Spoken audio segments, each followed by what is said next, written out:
Hello and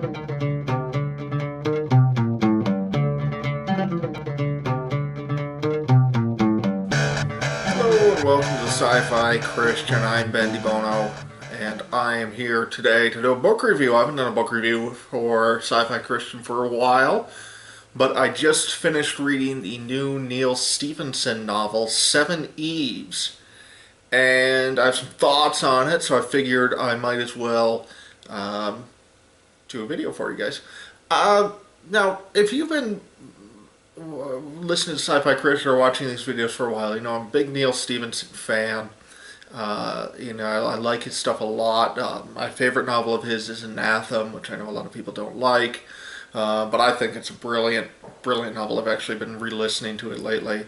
I think it's just beginning to end incredible. So for me, Neal Stephenson has a new book coming out, and that is an insta-buy for me. It took me a long time to get through, about a month and a half, I would say, which, not because it's a boring read or anything, but just because it is, as his books tend to be, about this thick.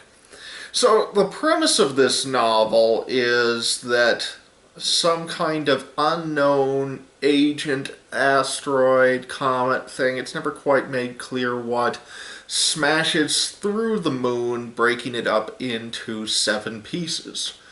At first this seems like it's okay, but it quickly becomes apparent that these pieces are colliding into one another and are within a span of roughly 2 years, or not within a span, but starting about 2 years from the time the moon breaks apart, they're going to be this just massive amounts of rock in space that are going to rain down upon the Earth, creating massive amounts of radiation and essentially wiping out life on the planet. So most of the novel is going to involve humanity's attempts to survive, primarily by getting off the planet and creating what is called the Cloud Ark, which is a cluster of different spacecraft and everything in orbit around Earth, so that they can survive what is called the hard rain and continue on with the human race despite all life on the planet being eradicated. So that's the premise and everything. And if you've ever read a Neal Stephenson novel, you can see right there's a lot of fodder for him to do what he does well, which is essentially to not just take a premise as a jumping off point for a cool plot or a cool story, but really dive into the science of what would be involved with this, what would this mean for humanity, and get into his typical mix of science and politics and philosophy and all that good stuff, everything that we know and love in a Neal Stephenson novel. So what did I think of it? Well, I'll be honest, I have very mixed feelings on this book. And I'm going to talk about why in a non-spoiler-ish fashion, with one possible exception. I will spoil, I don't really think it's a spoiler. I'm going to talk about one shift that the novel takes about 2/3 of the way through. The reason I don't think it's a spoiler is that if you so much as look at the table of contents in the book, you're going to know about this. If you read, I mean, not every description mentions it, but quite a few of them do out there.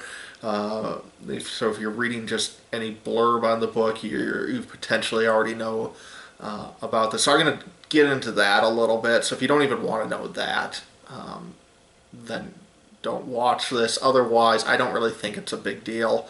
But I need to talk about it, to talk about kind of what I have problems with in this book. So, final warning, 3, 2, 1, here we go. Okay, so the twist, just to go ahead and continue the setup, it's not so much a twist, but the shift that takes place in this book then 2/3 of the way through is that we jump forward 5,000 years into human history, and the last third or so of the novel takes place way in the future, and we get to see what humanity has become. Okay, so that's it. Like I said, I mean, the only way that's really a spoiler is that you know the humans actually do survive. Whoop-de-doo. If you're reading a Neal Stephenson novel, you're reading it more for the ideas, or at least you should be, than you are for little itty-bitty plot details like that. Okay, so let's talk about some good things first. I mean, the good stuff is that there's lots of fascinating ideas in this. I mean, there's times, I said I had mixed feelings on this, and I really do mean that. I'm going to have some negative things to kind of harp on in a minute here, but there are sections of this novel where I just absolutely loved it. I mean, it's just vintage Stevenson in places. Lots of interesting ideas and everything. For those of us who kind of felt like his last novel, Reamdy, which I did enjoy, I don't remember what I rated that one, but I did enjoy that one quite a bit, but it was definitely more sparse on ideas than his novels typically are. This is it kind of makes up for whatever idea-wise was lacking in that novel. I mean, he's just really goes at it in terms of what would this actually be like, what does this mean for humanity, and it's just wonderful. And the book keeps you interested.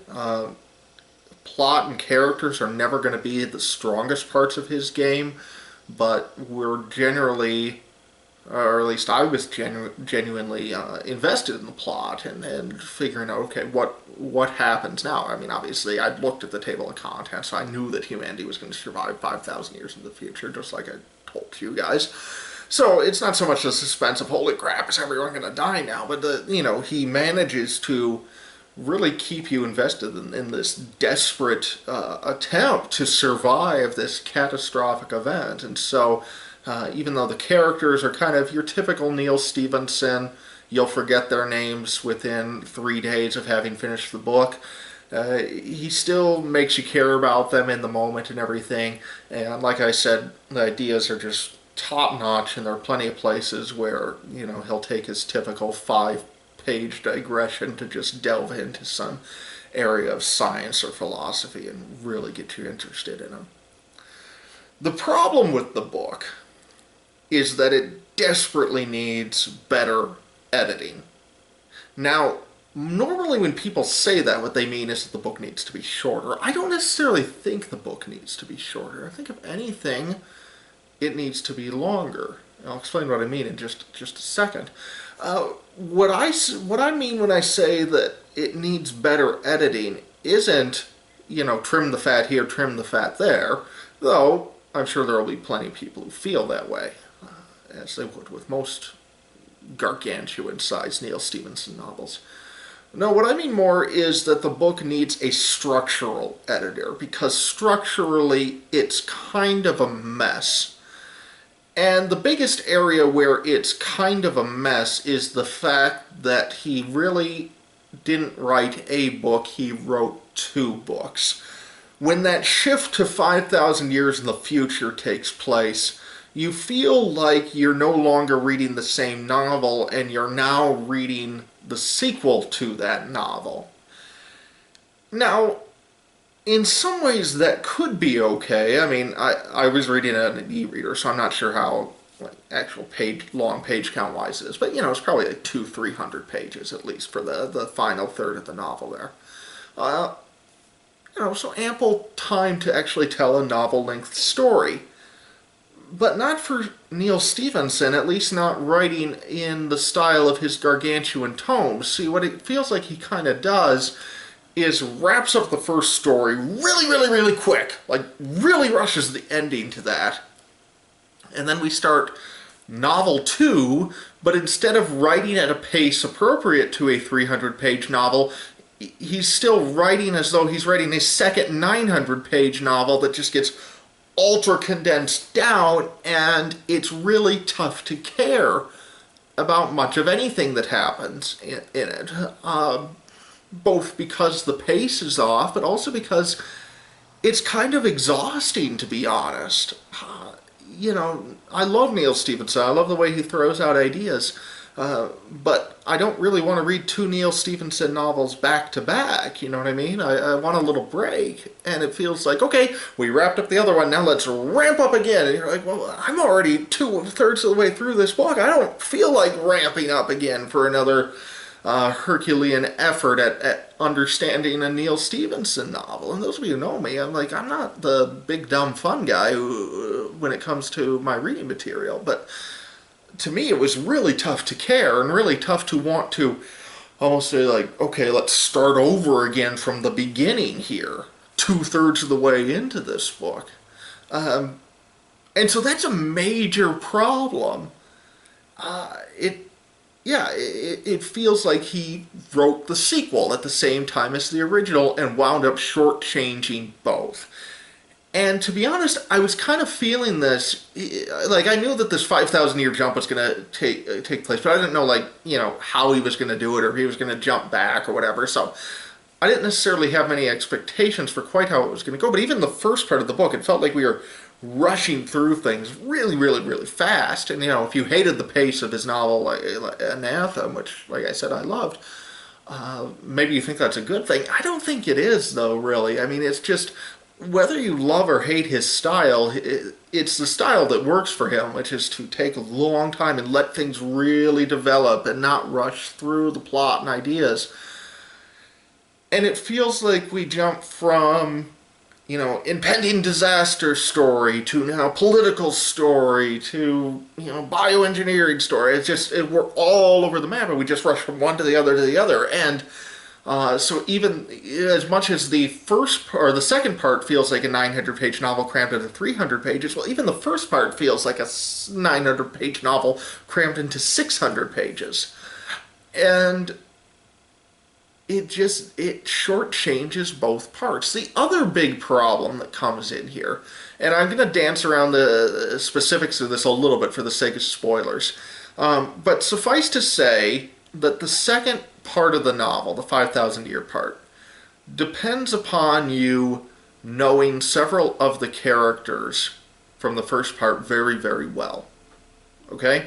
I won't really go into why that is or anything, but that's the case. Unfortunately, on a couple of levels, that doesn't work. The first being that characters are not Neal Stephenson's strong point. Like I said, you forget all of their names 3 days after you finish one of his books. I mean, exaggerating maybe a little bit, but you get the idea. I mean, outside of like Snow Crash, the main character's name is Hero. So that one's pretty memorable. What was anybody else's name in Snow Crash? What was anybody else? What can you tell me about the characters in the Diamond Age? I mean, I love that book, but it's not the characters that stuck in my mind. I mean, you get the point. And so by the time you get to that third part of the novel, and you've already been reading this book for a month or whatever, the characters that you've been supposed to be getting to know, you've already forgotten a lot of what you should know about them. And then some of the characters that you need to know a lot about to enjoy the second part of the book, he barely even talks about at all, period.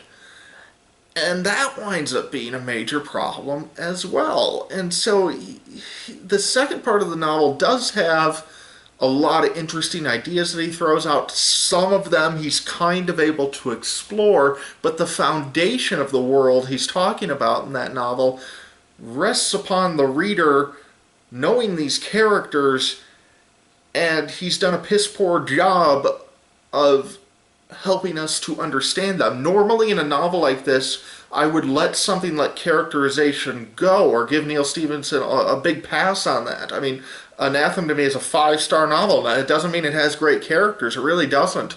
But it's not a character piece, so it's okay.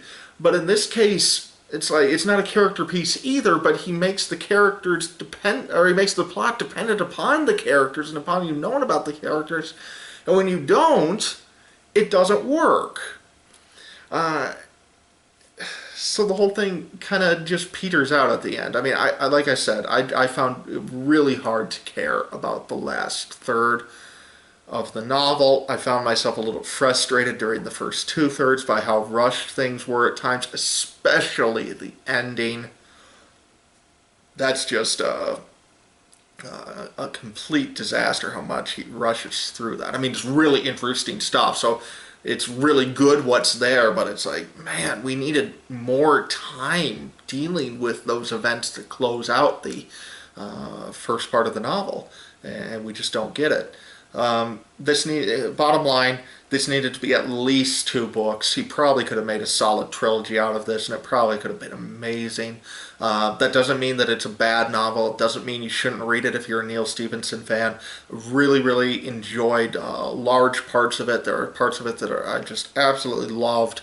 I wouldn't mind rereading it at some point, but at the end of the day, it's not, if not a failure, and I wouldn't say it's a failure, it at least feels very much like a first draft that somebody needed to come back to him and say, okay, you've got a brilliant ideas here. Now let's structure them accordingly so that this either works as a single novel, or let's divide up these parts so that this can work as a trilogy of novels or something. And that didn't happen, and the book is poorer for it. We're poorer for it because we get a novel that's ultimately, in my opinion, fairly disappointing as a whole, even if parts of it are very interesting. So I'd give it 2.5, 3 stars. Definitely didn't hate it. Definitely think if you're a Neal Stephenson fan, you should go out and read it. But is it a classic work like Cryptonomicon or Anathema? Not even close. So that's what I have to say about Seveneves. We'll give it 3 stars. How about that for a final rating? I'm Bendy Bonham, and this is Sci-Fi Christian. I'll talk to you later. Bye.